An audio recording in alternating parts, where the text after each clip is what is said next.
Today we're going to talk about the distance and midpoint formulas. So the distance and midpoint formulas are just ways of determining some things on graphs in terms of 2 points. So let's say we have a point here, 3, 6, and then we have another point, -1, 7. If we want to figure out the midpoint, that would be if we connected the two dots, 3, 6 and -1, 7, if we connected them and then we figured out what would be the middle of the line that would divide the line into two parts, the line segment into two parts. So if you think about it, just if this is point 36 and this is point -1, 7, we're looking for the point that is right there in the middle that divides them into two. And the formula is pretty straightforward. All it is you add your x's. So 3 plus -1, that equals 2. And then you divide the answer by 2. So for x, the midpoint is going to be 1. For y, you do the same thing.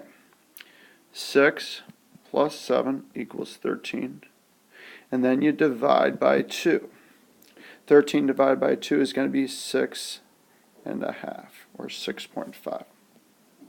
So if we have the midpoint for those 2 points, it's going to be 1 and 6.5. So here are 2 more points just to figure out the midpoint. We're just going to do the math here quickly. So the midpoint for this one, for the x coordinate, is going to be -1/2. And for the y coordinate, it's going to be -4. So once again, for midpoint, you just add the x's, divide by 2, add the y's, divide by 2. So now we're going to use the distance formula. And the distance formula is trying to figure out how long it is from one point to the other. And if this was straight up and down or straight left and right, we would just count places. But instead, we're going to use our knowledge of the Pythagorean theorem to figure this out. So if you think about it this way, I'm going to change this into a right triangle.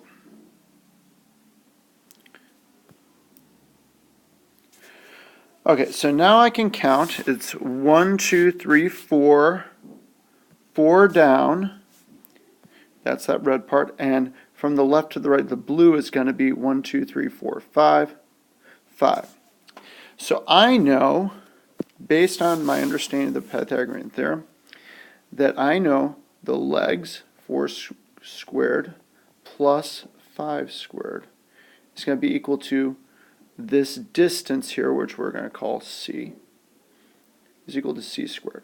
So that's going to be 16 plus 25 is equal to c squared. That's going to be 41 is equal to c squared.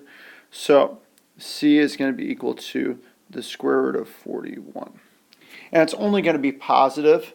Normally you'd say positive or negative 41, square root of 41, but in this case here, distance can only be positive. So in this type of problem here, I'm still trying to find the distance, but I don't have the graph. I could graph it and figure it out, figure out how the triangle works. But I don't really need to because I can use this formula instead. So that looks like a mess of a formula, but really it's just going ahead and figuring out what your x's and your y's are. So I'm going to treat this one as x2 and y2, and this one as y1 and y2. Or y1 and x1 too. So, okay, so all I did was I plugged in this number here where that goes. I plugged in this number here where that goes. I plugged in this number here where that goes, and this number here where that goes. So now I'm going to do the math. This is going to be -1 squared. This is going to be -5 squared. Still the square root of the whole thing. So -1 squared is going to be 1. -5 squared is going to be 25. Still take the square root of it. So the answer is going to be the square root of 26. We will definitely review this in class because I know this is a little bit confusing, but just give it a try in class and we'll figure out the rest of it.